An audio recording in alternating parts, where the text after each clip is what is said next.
하나님 말씀 디모데전서 5장 17절입니다.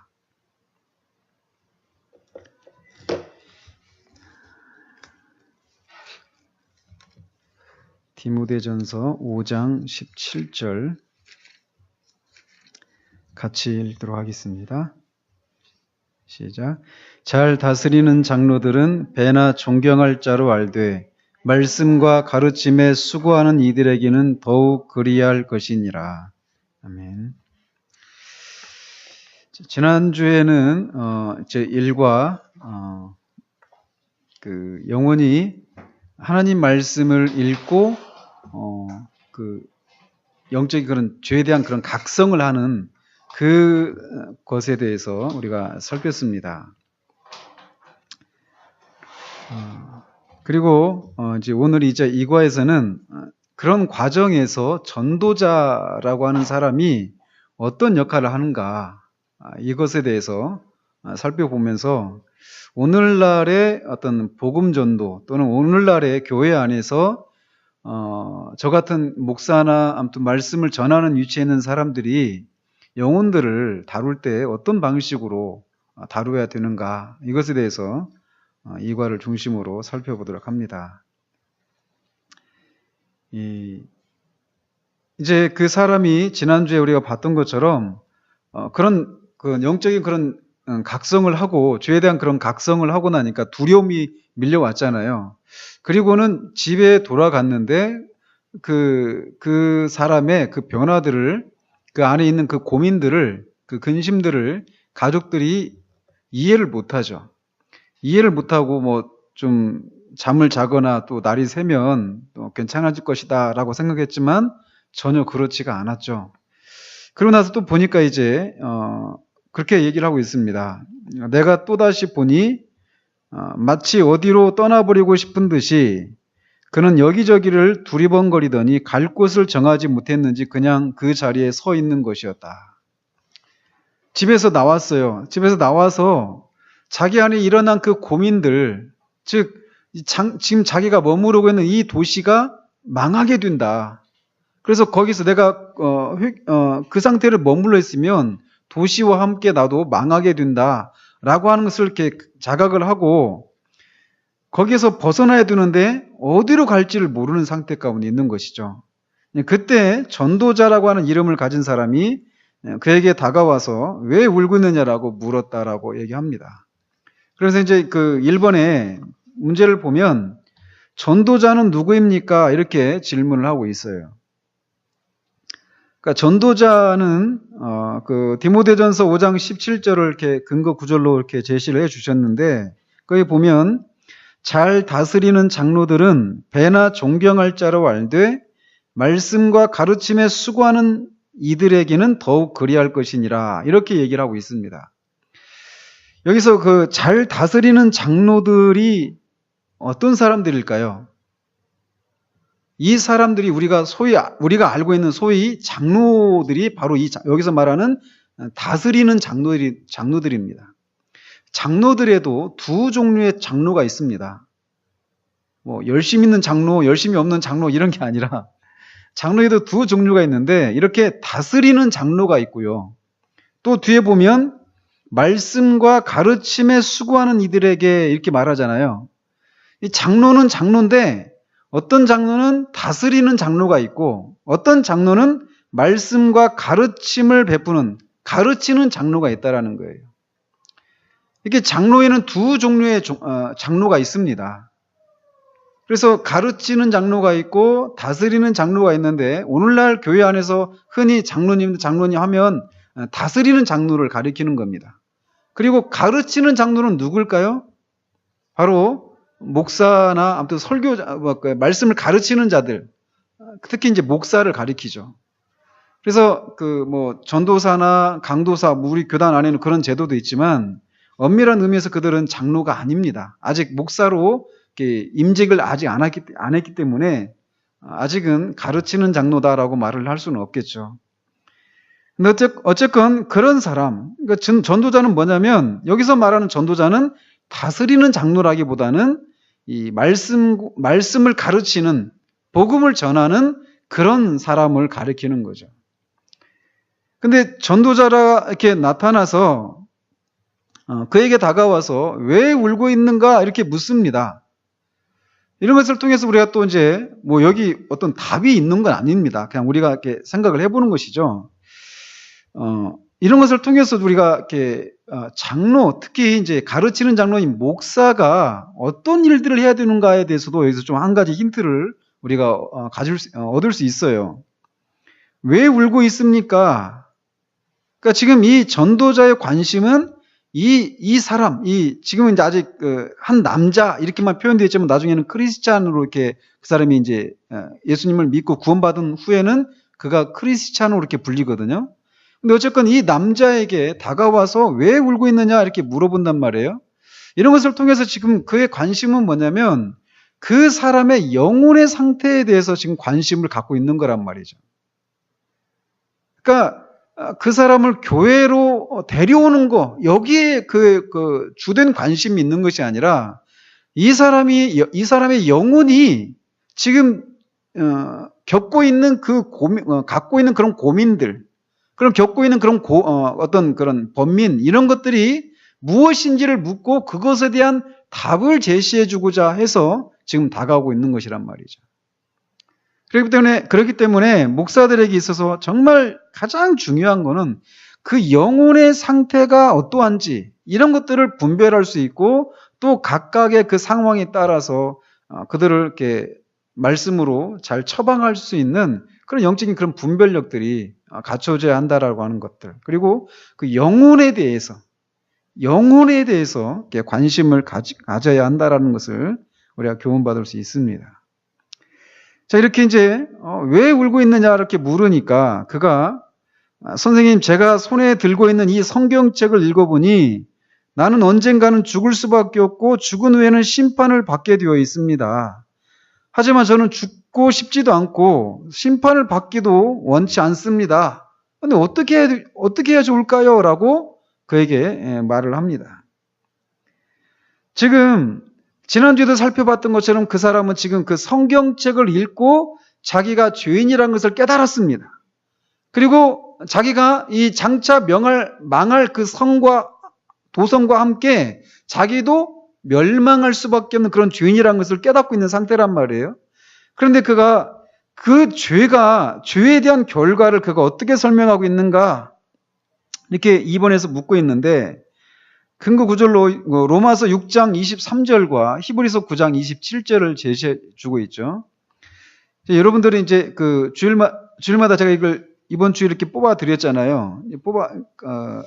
못 오신 분이 계셨는데 이제 이거를 제가 주일마다 이렇게 저 뒤에다 놓을 거예요. 그러면 가지고 가셔서 최소한 이제 근거 구절들로는 찾아보시고 나름대로 어떤 답을 좀 이렇게 달아보셔서 해야 좀 얘기가 좀 순조롭게 돌아갑니다. 그렇죠?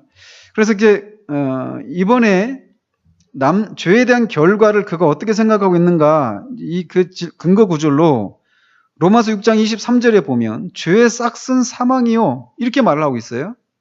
그러니까 지금 그가 죄에 대한 결과를 어떻게 생각하고 있느냐면 죽는다라고 그가 바르게 알고 있는 거죠. 성경에서 말하고 있는 대로. 그리고 그뿐만 아니라 히브리서 9장 27절에 한 번 죽는 것은 사람에게 정해진 것이요 그 후에는 심판이 있으리니 이렇게 말하고 있습니다. 죄의 결과는 죽는 것인데 죽으면 끝이냐? 그게 아니라 육신의 죽음 이후에 영혼이 사느냐, 영혼이 또 형벌을 받느냐, 영혼이 죽느냐 이런 것을 정하는 그런 심판이 있다라고 하는 것도 그가 깨닫고 있는 것이죠. 그러니까 죄의 결과를 그는 사망과 심판으로 우리를 이끌어 간다라고 하는 것을 그가 바르게 이해하고 있는 것이죠. 그러니까 이제 그렇게 자기가 죽는다는 것도 알고 죽은 후에 심판도 있다는 것을 아는데 자기는 죽고 싶지도 않고 심판을 받고도 싶지도 않다라는 거예요. 그러니까 이제 전도자가 또 이렇게 물어보죠. 이 세상의 생활은 여러 가지 악으로 가득 차 있는데 무엇 때문에 죽기를 꺼려하는 것입니까? 라고 묻습니다.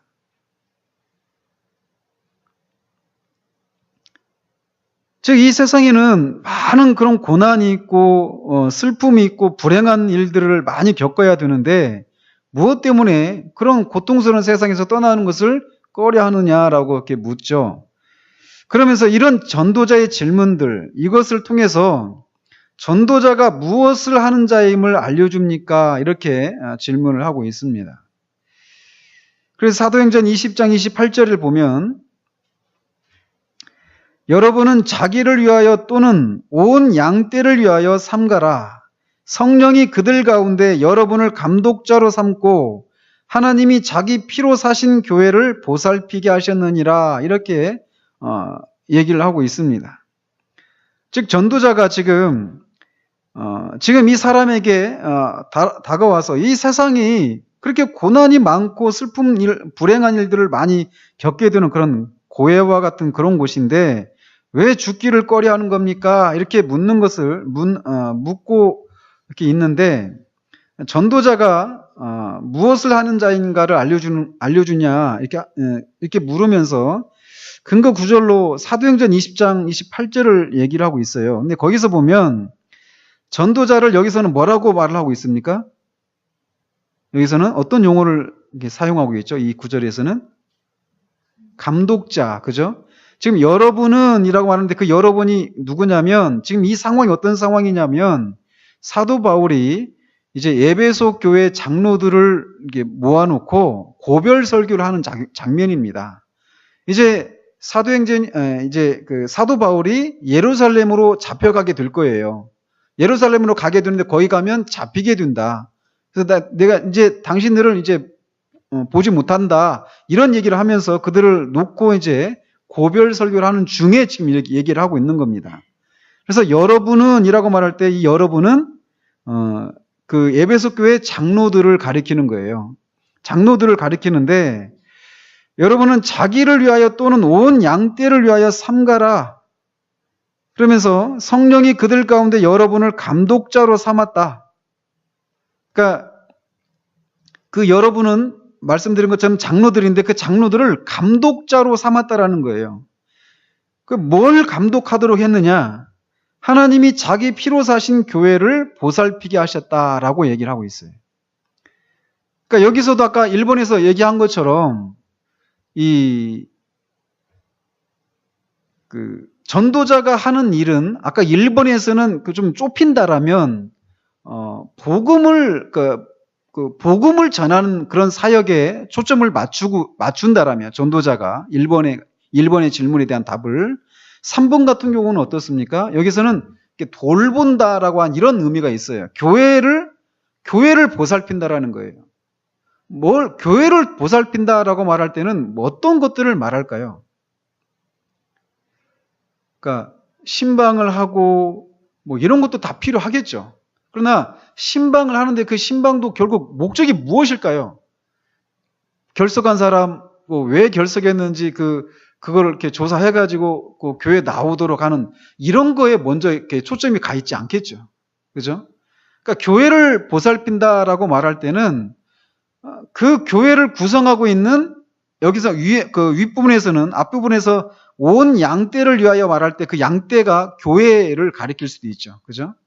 그러니까 이 양떼들의 그 영혼의 상태들을 살피면서 그들이 잘못된 가르침을 인해서 실족하거나 또는 그 진리를 온전히 알지 못해서 더 굳은 음식을 먹고 더 장성하고 자라가야 되는데 그렇지 못한 상태 가운데 있을 때 그들의 그 상태에 맞게 필요한 그런 꼴들을 제때제때 제공해 주는 것, 이런 것들이 감독자로서 해야 될 일 중에 가장 큰 일이라는 것이죠.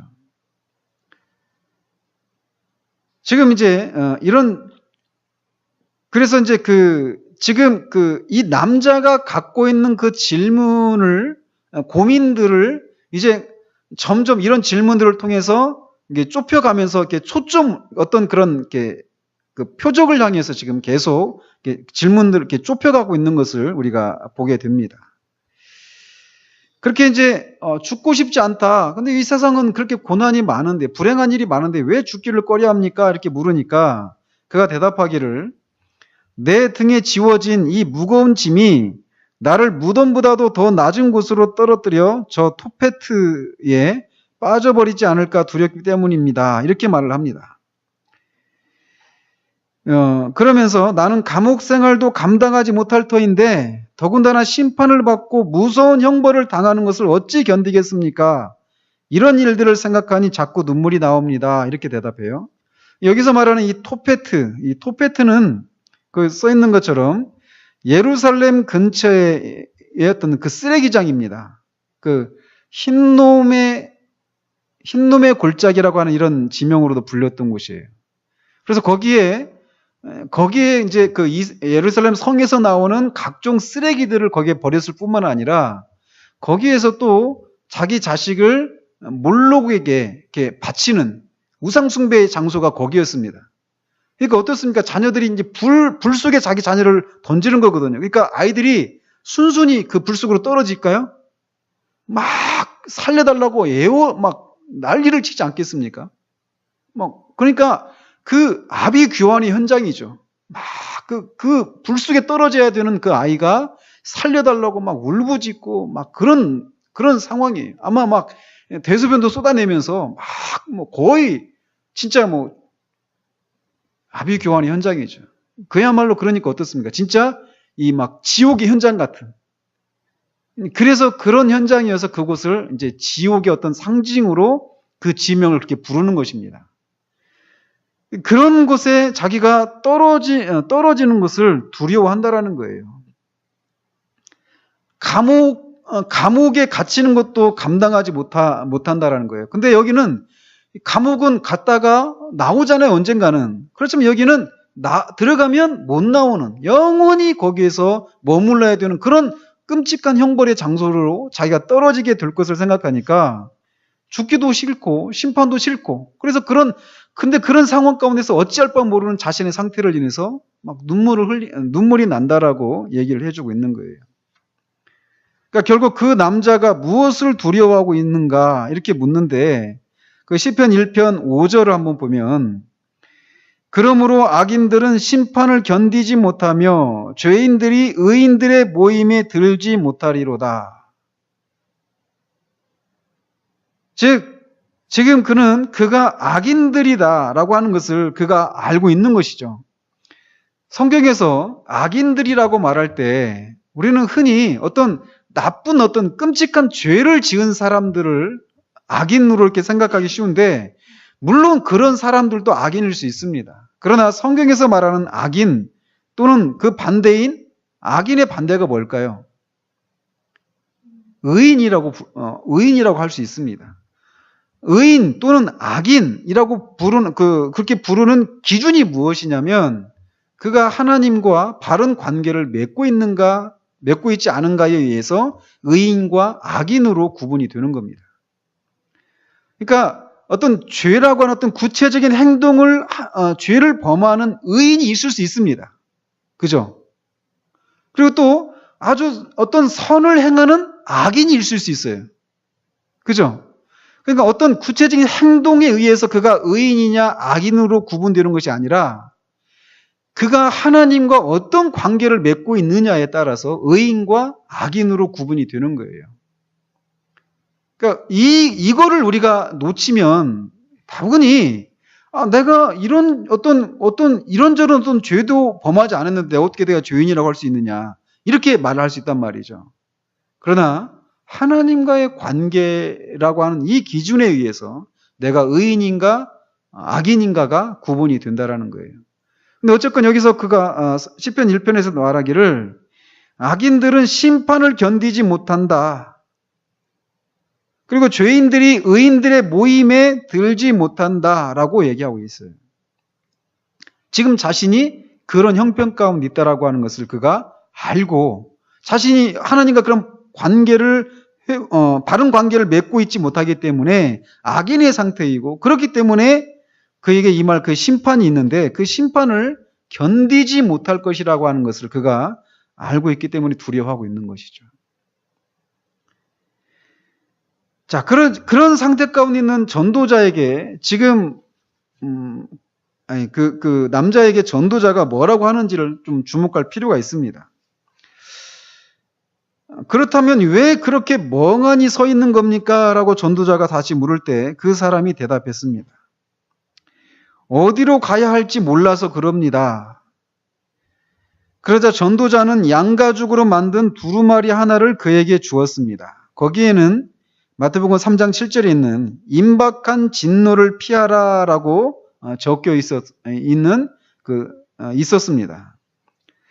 자, 그러면서 이제 여기가 좀 중요한 부분이라고 생각되어지는데 5번에 보면 전도자는 어떻게 처방을 내렸습니까? 라고 얘기하고 있어요. 자, 지금 이 남자의 상태가 어떤 상태입니까? 성경을 읽고 자기가 죄인이라고 하는 것을 깨닫고 있습니다.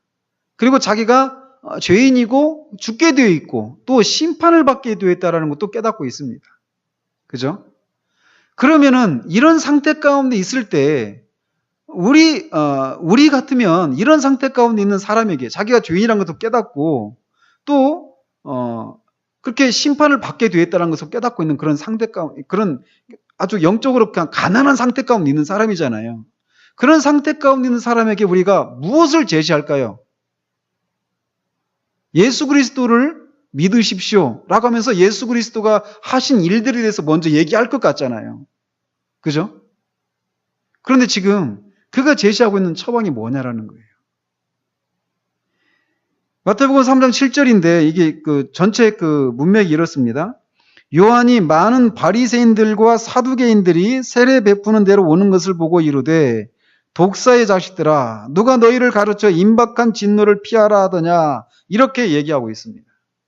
그러니까 지금 임박한 진노를 피하라 이렇게 되어 있는 그 구절인데 지금 이 얘기를 누구한테 하고 있느냐면 세례 요한이 바리새인들과 서기관들에게 하고 있단 말이에요. 예? 그러니까 여기서 좀 이렇게 좀 의아한 생각이 좀 들지 않습니까? 이 남자는 이 바리새인과 서기관들과는 다른 부류의 다른 상태 가운데 있는 사람 같잖아요. 그죠?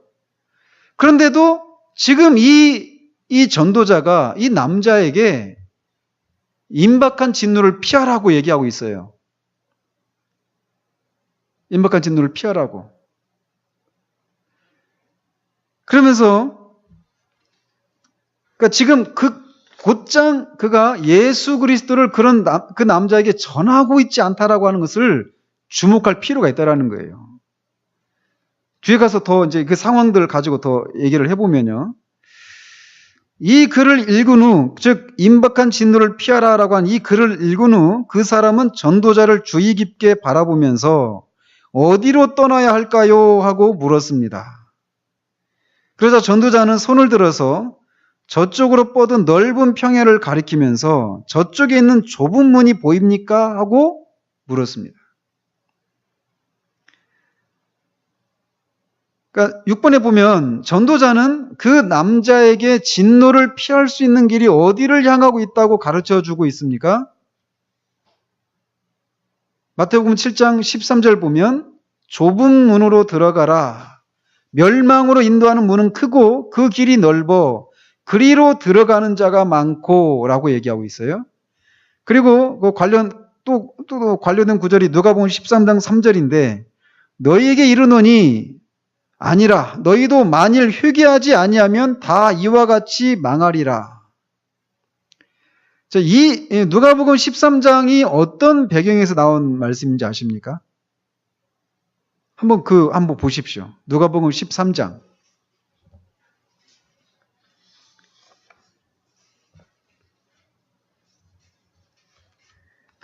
지금 주님이 제자들에게 지금 하신 말씀인데 이 말씀을 하시기 전에 그 당시 갈릴리 지역에서 아주 사람들의 그런 주목을 끌었던 어떤 두 가지 큰 사건이 일어났어요.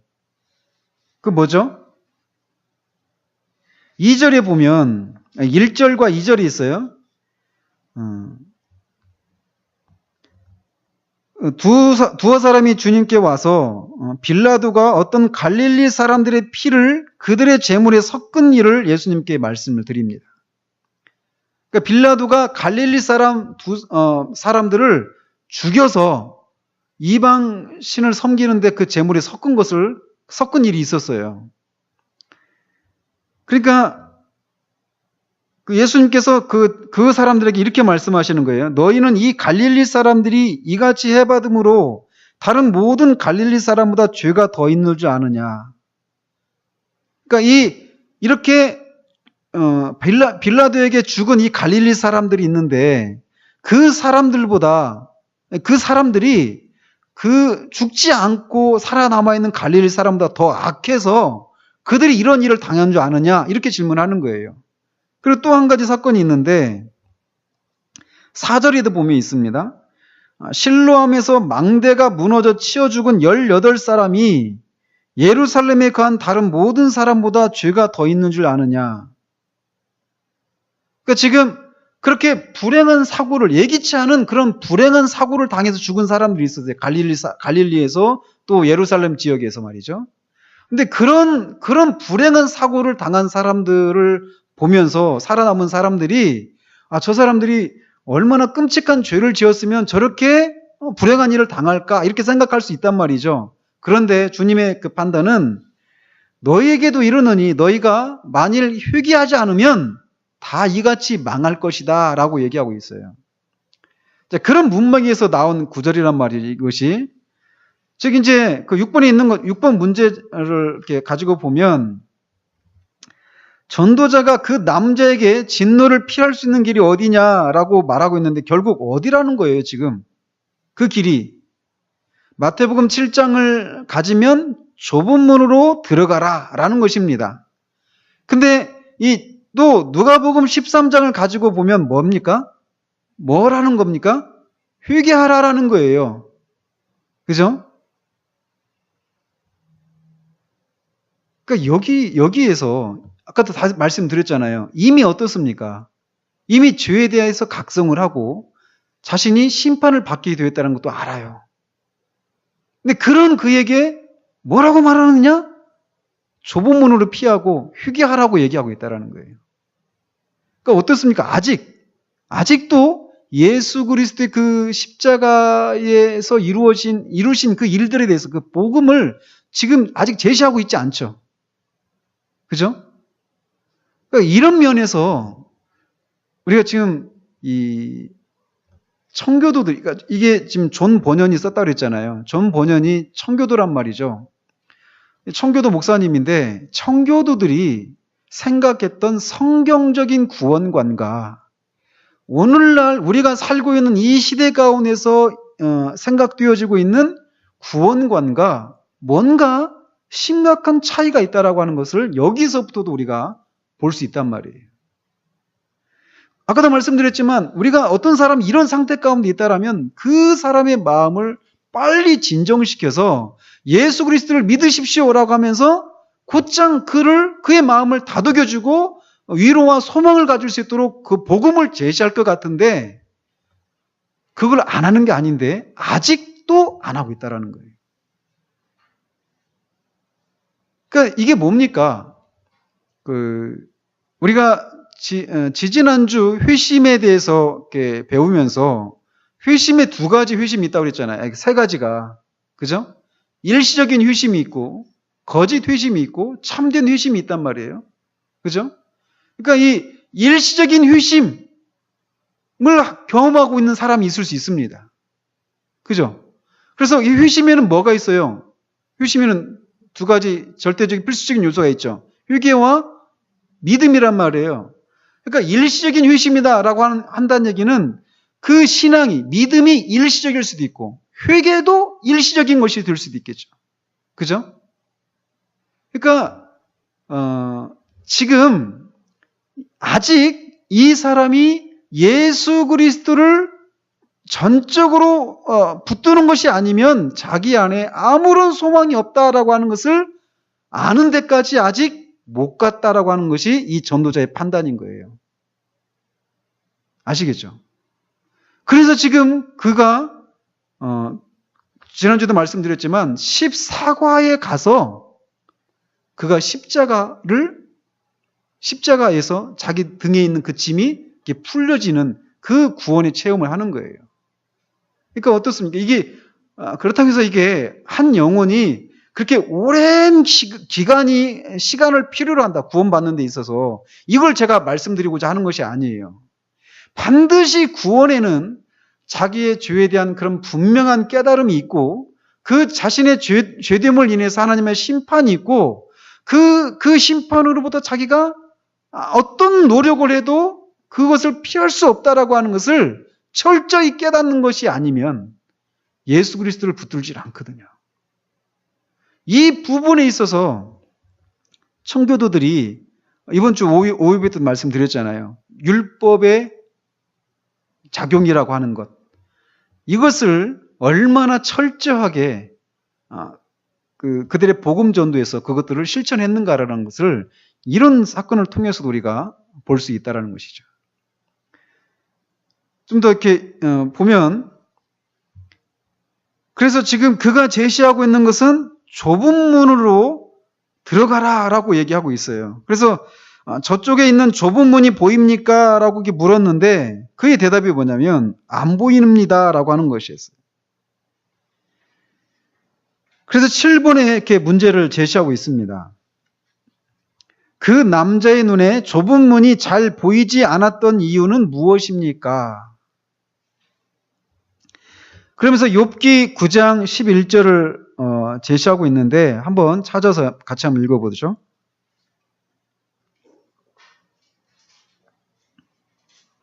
욥기 9장 11절 같이 읽겠습니다. 시작. 그가 내 앞으로 지나시나 내가 보지 못하며 그가 내 앞에서 움직이시나 내가 깨닫지 못하느니라. 지금 욥이 막 자신의 그 답답함을 지금 친구들한테 막 토로하고 있는 그런 장면입니다. 하나님이 자기 앞으로 지나가지만 못 본다라는 거예요. 하나님이 자신 앞에서 지금 움직이시고 계시지만 자기가 그걸 깨닫지 못한다라는 것이죠. 왜? 그거를 볼 수 있도록 충분히 하나님께서 욥의 그 눈을, 그 영적인 눈을 열어주시는 일이 없기 때문에, 아직 그런 일이 일어나고 있지 않기 때문에 지금 이런 상태란 말이죠. 마찬가지로 이 남자도 지금 전도자와 대화를 나누고 있는 이 상태 가운데, 이 남자의 이 상태도 그런 상태라는 거예요. 전도자에게는 좁은 문이 보이거든요. 그런데 이 남자에게는 좁은 문이 안 보입니다. 그에게는 이게 아직 가려져 있어요. 왜 그러느냐? 아직 이 사람이 죄에 대한 각성이 충분하지 않기 때문입니다. 그래서 전도자는 예수 그리스도를 곧장 처방하지 않는 거예요. 그래서 청교도들은 그 목사들을 영혼의 의사다 이렇게 얘기를 하거든요. 그래서 영혼의 의사로서 영혼의 상태를 주의 깊게 살피면서 그가 말씀을 통해서 더욱 자신의 죄인됨을 깨달을 수 있도록 처방을 내리고 있다는 거예요. 자, 이런 면에서 오늘날과 이 청교도 목사님들의 영혼을 다루면서 그들이 생각했던 그 성경적인 구원관이 이런 면에서 큰 차이를 보이고 있는 거예요. 제가 이제 이 책의 저자가 했던 그 강의를 한번 들어보니까, 그분이 이제 예를 들기를, 1645년인가요? 그때 이제 그 뉴 잉글랜드 지역, 그러니까 영국이 잉글랜드잖아요.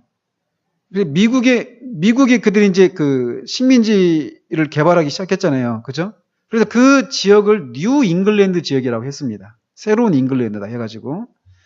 근데 그 뉴 잉글랜드 지역에 있었던 존 엘리엇이라고 하는 이 목사님이 인디언들에게 인디언을 이제 인디언 지역에 선교하러 들어가요. 그래서 아마 그 최초의 선교사라고 알고 있습니다. 이 존 엘리엇이라고 하는 이 목사님이.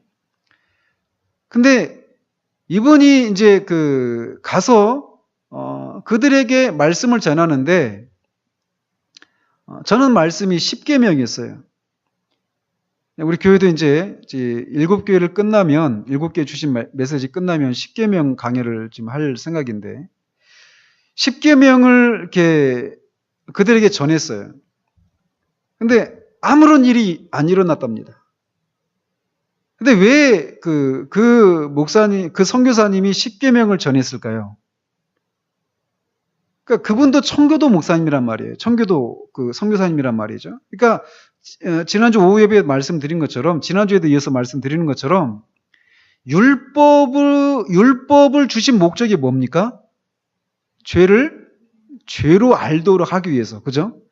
죄를 죄로 알지 못하면 결코 예수 그리스도를 붙드는 일이 없어요. 그래서 율법은 우리를, 죄인들을 예수 그리스도께로 인도하는 뭐라고 합니까? 무슨 선생? 몽학 선생이라고 하잖아요. 그죠? 그래서 몽학 선생이 뭐냐면 아이들을 이제 로마에서 어떤 귀한 집 아이들을 종들이 학교로 데려다 주고 데려오고 하는 그런 일을 하는 사람이 몽학 선생이었어요. 근데 이제 율법이 그런 거라는 거죠. 죄인들의 손을 잡고 예수 그리스도께로 인도하는 역할을 하는 것이 율법이란 말이에요. 그러니까 율법은 그렇게 사람들을 죄인이라고 하는 것을, 그것도 소망이 없는 그런 죄인이라고 하는 것을 깨닫도록 하는 일이 율법이, 그런 일을 하도록 하기 위해서 율법을 우리에게 주셨단 말이죠. 그런데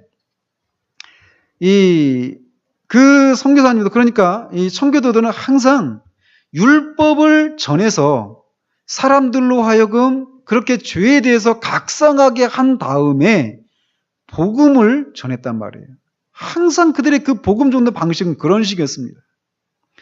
그래서 이제 이 존 엘리엇 이 선교사님도 그 인디언들한테 십계명을 전했는데 아무런 일이 일어나질 않은 거예요.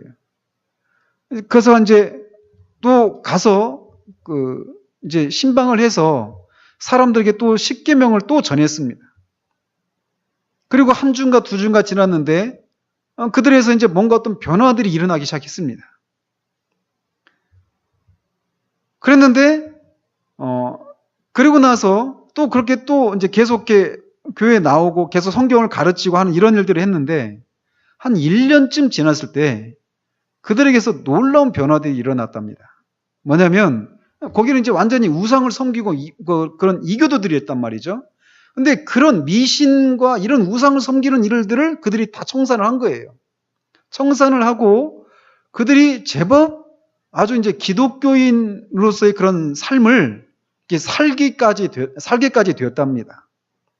자, 그러면은 그런 상태 가운데 있으면 우리 시대 같으면 그런 정도의 그런 변화들이 있는 사람들이라면 그들에게 세례를 주고 교인으로 이렇게 받아들이기 쉽단 말이죠.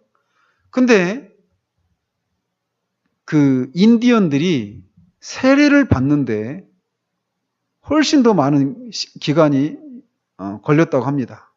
얼마나 걸렸을까요? 12년이 걸렸답니다. 그래서 자기가 죄인이라는 것을 깨닫고 막 눈물도 흘리고 그런 삶의 변화까지도 있었어요. 그런데도 그들을 곧장 세례를 주지 않고 계속해서 이제 그들을 세례를 주기 전에 교육을 시키는데 교회에서도 교육시키고 이제 일종의 세례 문답을 하잖아요. 세례 문답을 하는데 그들이 충분히 대답을 못하면 항상 내리는 처방이 말씀을 읽고 기도하라라는 거였어요. 그러니까 이 하나님이 우리에게 은혜를 주시는 방편이 두 가지입니다. 말씀과 은혜예요. 아니, 말씀과 기도예요. 말씀과 기도가 우리가 은혜를 받는 수단입니다. 방편입니다.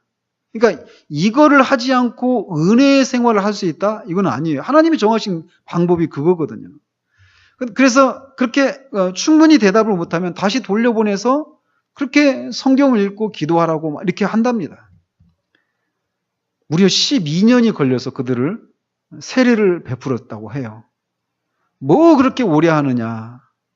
그런데 그분이 이제 이 김건모 박사님이 강의하시는 중에 얘기하시는 게 그로부터 한 20년 뒤에, 그러니까 1640년대 중반에 그 복음을 처음에 전했는데 그 뒤로부터 12년 지나서 그들의 세례를 받고 그 뒤로부터 20년이니까 한 1670년대겠죠.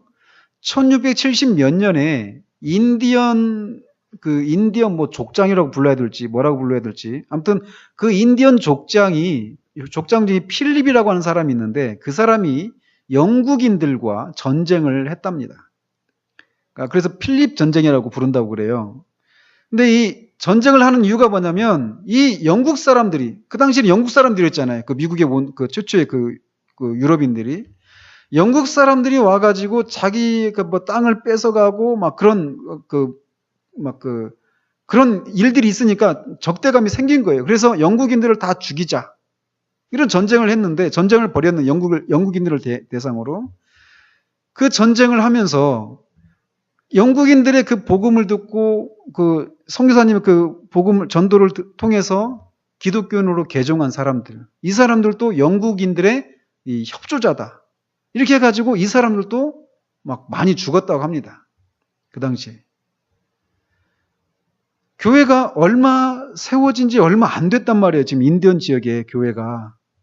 근데 그때 여러 명이 많은 사람들이 순교를 했어요. 그렇다면 만약에 오늘날 같은 그런 복음 전도 방식으로 그들이 교인이 되어져서 그렇게 교회가 세워졌다라면 그렇게 순교를 당하는 그런 위험한 일들이 시험이 한번 겪고 나면 교회가 사라져버릴 수도 있단 말이죠. 그런데 그 교회가, 인디언 교회가 그때도 사라지지 않고 굳건히 남아있을 수 있었다는 거예요. 그러니까 굉장히 한 사람이 그리스도인이 된다, 구원을 받는다라고 한 이 기준이 그런 면에, 그래서 그 사람을 교회 회원으로 받아들이는 이 일을 오늘날과 같이 가볍게 처리하지 않았다라는 거예요. 당신이 죄인입니다. 동의하십니까? 아, 네, 죄인입니다. 당신 죄인을 위해서 십자가에 죽으신 예수님을 당신의 구세주로 영접하십시오. 영접 기도로 따라하고 이제 그리스도인이 되었다라고 선포하고 교인이 되고 이런 식의 전도 방식이 오늘날 대부분의 전도 방식이란 말이죠. 내가 이제부터 그리스도인이 되겠습니다. 자기가 결심하면 그리스도인 되는 것 같이. 그게 아니란 거예요. 지금 이 전도자가 이거를 좁은 문이 보입니까? 하니까 이 사람이 아직 좁은 문이 안 보인다라고 하는 거예요. 왜? 아직 충분히 죄에 대해서 각성을 못하고 있다는 거예요. 좁은 문을 들어간다고 할 때 그 좁은 문은 누구를 통과해야만 그 좁은 문을 들어갈 수 있습니까? 예수 그리스도를 통과해야만 하는 거예요. 근데 아직 안 보이는 겁니다. 죄에 대해서 충분히 각성이 안 되어 있기 때문에. 이런 일들이 우리 한국교회 초대교회에도 한국교회 안에서 이렇게 초대교회 있잖아요. 초기 선교사님들이 오셨을 때 그때도 학습이나 세례 이런 것들을 이렇게 줄 때 뭐 얘기로 그분 또 얘기하시기로 6개월 동안 하루도 안 빠지고 매일 성경을 배우고 세례를 베풀었다고 그래요. 요즘 만약에 어떤 교회에서 그런 식으로 하면은 교인이 한 명이라도 남아있을까요?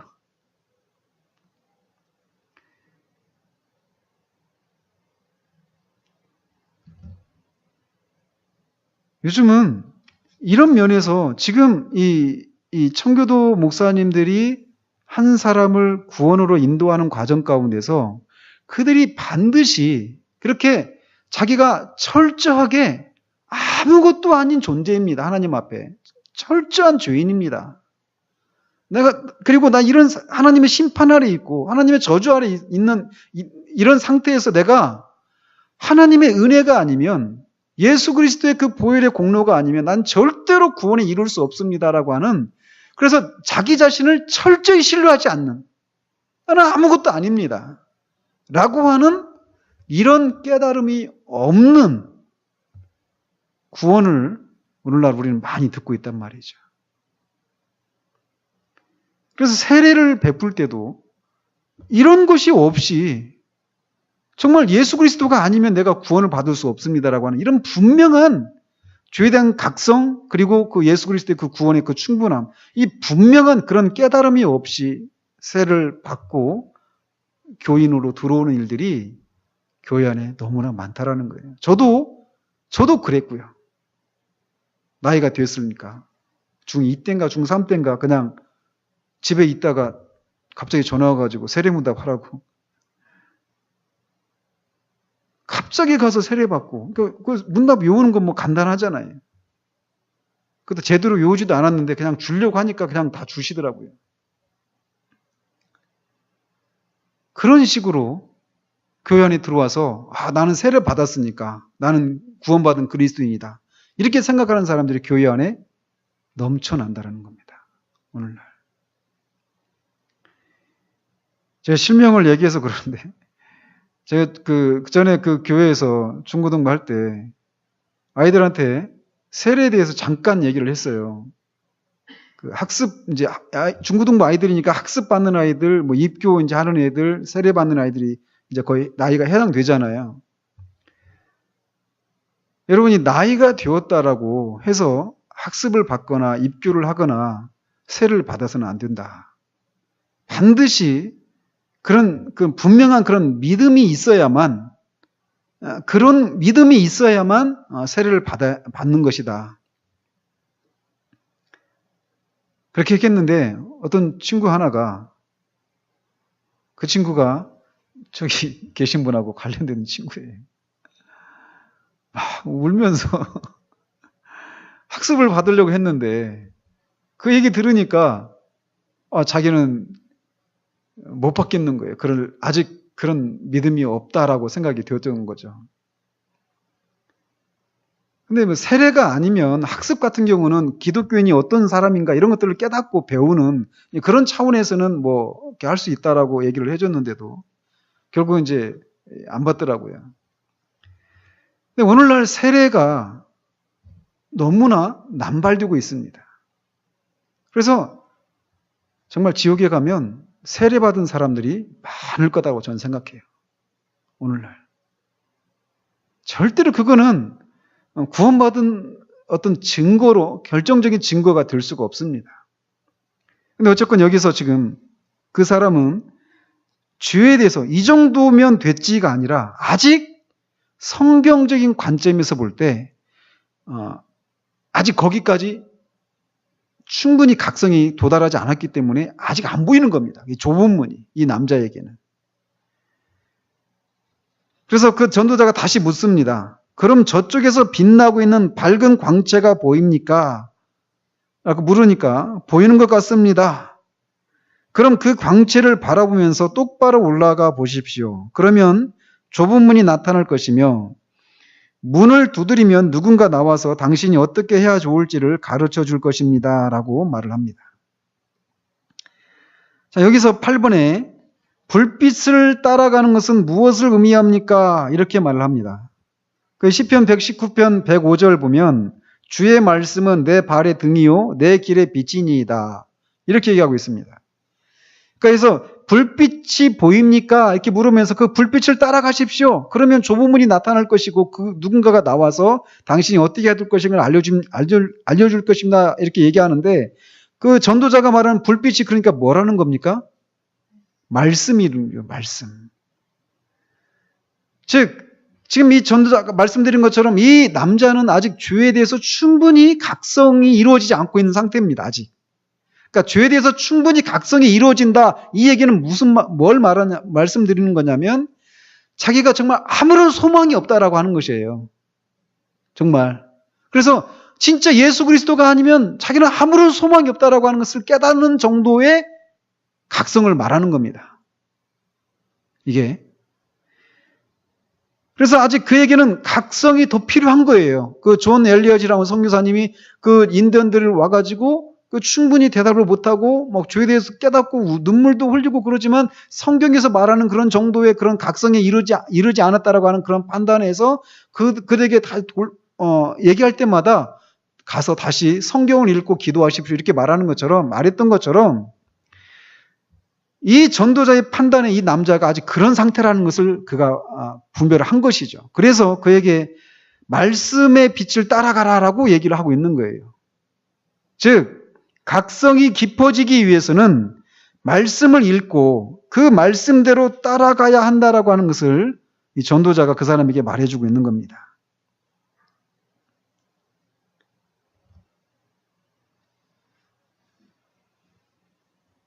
그래서 아까도 말씀드린 것처럼 청교도 목사님들은, 목회자는 영혼의 의사로서 영혼의 상태에 대해서 소상히 알아야 한다라고 얘기를 합니다.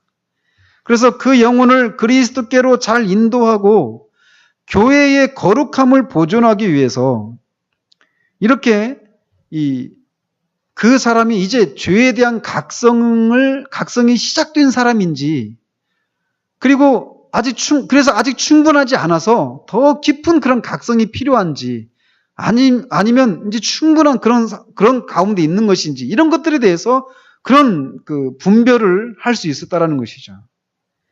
근데 그렇게 한 이유는 뭐냐면 그 영혼을 그리스도께로 잘 인도하기 위해서예요. 일차적으로는.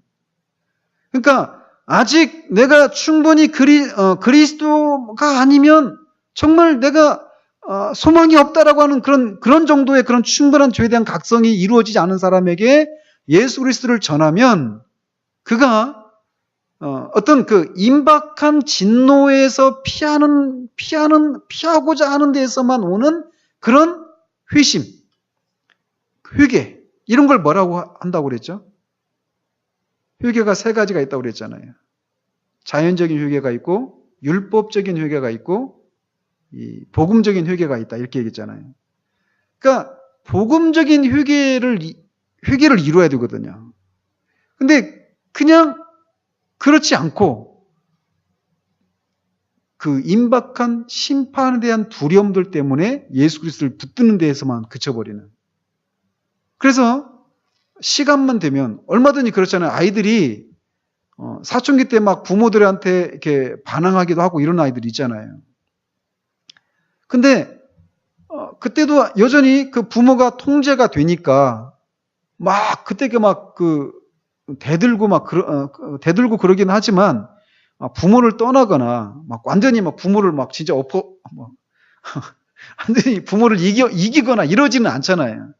근데 아직은 부모의 권세가, 그 힘이, 위세가 아직은 자기보다 세다고 생각되어지니까 참고 있는 거죠. 그런데 조금만 두고 보자, 이런 심정이 있는 거예요, 그 마음에. 그래서 기회가 되면 나중에 부모를 완전히 이제 이겨버리는 그런 불행한 일이 일어날 수 있는 것처럼 신앙의 영역에서도 그런 일이 얼마든지 일어날 수 있는 거예요.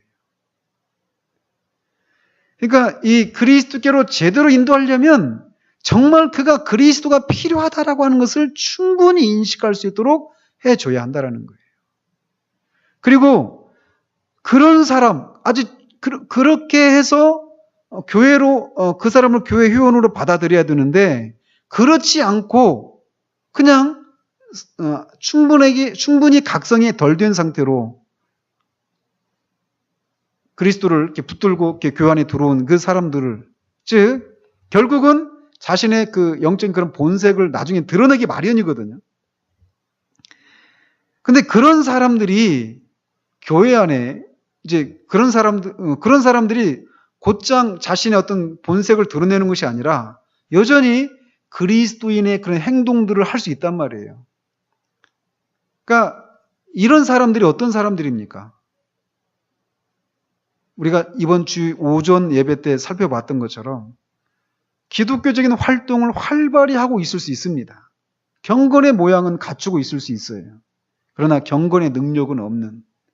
그래서 결국은 그 모든 행동이 위선적인, 이런 사람들이 바로 이런 과정을 통해서 교회 안에 들어온 사람들이란 말이에요. 많은 경우에. 그렇게 들어오면 교회가 거룩함이 깨집니다. 그리고 그런 사람들이 오늘날 교회 안에서 중직을 차지하고 있는 경우들이 많아서 그런 사람들이 교회를 어렵게 하는 거예요. 그래서 이 청교도들은 이렇게 그 쉬운 방식으로, 그러니까 피상적인 방식으로 영혼들을 다루지 않았어요. 그가 충분히 죄에 대해서 각성을 하고 있는가? 자신의 죄인됨을 충분히 알고 있는가?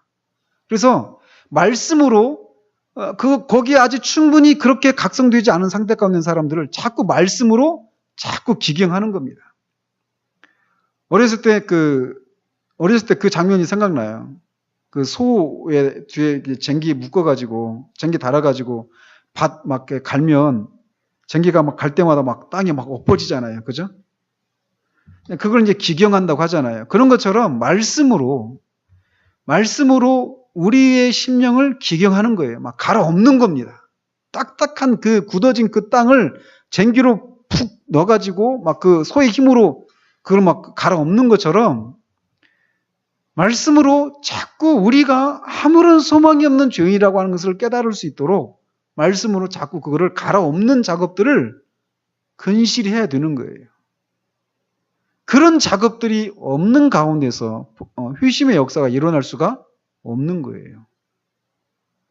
그래서 지금 전도자가 그렇게 남자에게 그 처방을 내리고 있는 겁니다. 아주 충분히 좁은 문이 보이지 않는 것은 그가 충분히 죄에 대해서 각성하지 않았기 때문이고, 그렇기 때문에 그가 더 죄에 대해서 더 깊이 각성할 수 있도록 말씀의 빛을 따라서 따라가도록 그에게 말씀을 제시하고 있는 것입니다. 자, 그가 이제 다음 가에는 그 사람이 이제 이 멸망의 도성을 피하는 장면이 나오거든요. 그때 그가 그 과정에서 겪는 시험들, 이런 것들을 이제 우리가 살펴볼 겁니다. 이제 보면 이제 계속 가면 갈수록 이제 우리가 깨달을 수 있는 게, 이 전도자가 있잖아요. 이 사람이 아직까지는 그 구원받은 성도로서의 삶을 아직 살아가고 있지는 않습니다. 이제 그 과정에 거기까지 가기까지, 즉 회심의 과정에 대해서 우리가 지금 살펴보고 있는 거예요. 회심의 과정을. 회심의 과정을 우리가 살펴보고 있는 것인데, 그 회심의 과정을 살펴보면서도 그렇고, 또 회심한 후에 이제 그가 이제 성도로서의 그런 삶, 뭐 쉽게 말하면 성화죠, 성화의 삶을 살아가는 과정 가운데서 그가 얼마나 자주 넘어지고 낙심하고 막 유혹에 빠지고 죄를 범하고 하는지를 우리가 보게 돼요. 그가 아주 연약하죠, 그가. 그게 자주 넘어지고 하는 이런 거. 근데 그런 것을 통해서 우리가 우리 자신을 보는 거예요. 그러면서 그가 결국은 죽음의 강을 통과해서 천성에 들어가거든요. 그래서 주님과 같이 영화롭게 되어지는 그 결말을 우리가 보게 될 것인데, 그 과정을 보면서 우리가 큰 위로를 받아요. 우리도 자주 넘어지고 막 절망하고 막 그러잖아요. 낙심하고 막 그러죠. 근데 그때마다 그가 어떻게 거기서 하나님의 은혜로 빠져나오고 또 다음 단계로 이렇게 걸어가게 되는지를 우리가 볼 수 있단 말이죠. 그래서 이 철로역정을 끝마치고 나면 우리 신앙의 전반적인 그림이 그려져요. 그러면서 다시금 우리가 이렇게 위로를 받고 우리의 그런 삶의 표대들이 다시금 분명해지는 일들이 일어나게 될 것입니다. 기도하겠습니다. 하나님 아버지, 이제 이 한 남자가 자신이 죄인이고 죽게 되어 있으며 심판을 받게 되었다는 것을 깨달았지만, 그런 상태로부터 어떻게 피할 수 있는지를, 어디로 가야만 그런 상태로부터 피할 수 있는지를 알지 못할 때 전도자가 그에게 하나님의 섭리 가운데 나타나서 말씀으로 그를 이렇게 인도해 가는 과정을 우리가 살펴봅니다. 이 청교도들은 그렇게 한 영혼을 그리스도께로 인도하는 데 있어서 얼마나 그들은 그 한 사람이 자신의 죄인됨에 대해서 정말 그리스도가 아니면 절대로 자신에게는 아무런 소망이 없다라고 하는 것을 자기 자신에 대해 철저히 깨뜨려지고 가난해지는 그런 상태로 도달하는 것이 아니면 그가 그리스도를 붙들지 않는다라고 하는 것을 그들이 너무나 잘 알았기에 그렇게 말씀으로 그런 상태를 죄에 대해서 각성할 수 있도록 인도하는 일을 일에 뛰어났던 그 장면들을 우리가 살펴보았습니다. 우리가 이 시대를 살아가면서 우리가 원하든 원하지 않든 우리 시대에서 통용되고 있는, 우리 시대에서 인정하고 있는 그런 기준들을 가지고 우리 신앙에 대해서 생각하기 쉬운 것을 보게 됩니다. 우리가 이 과정들을 살피면서 정말 우리 시대에서 인정하는 것이 아니라 성경 속에서 인정하고 있는 대로 우리가 지금 살펴보고 있는 이 철로 역정에서 다뤄주고 있는 것과 같은 방식으로 그런 정도는 아니어도 반드시 있는 그런 방식으로 우리가 구원에 이르렀는지 또 구원에 이른 후에 그가 헤쳐나가게 되는 그 과정들이 또 우리에게도 해당되어진다는 것을 우리가 살펴보고 우리 신앙에 많은 유익이 있을 수 있도록 주님 도우시기를 원합니다. 예수 그리스도 이름으로 기도합니다. 아멘.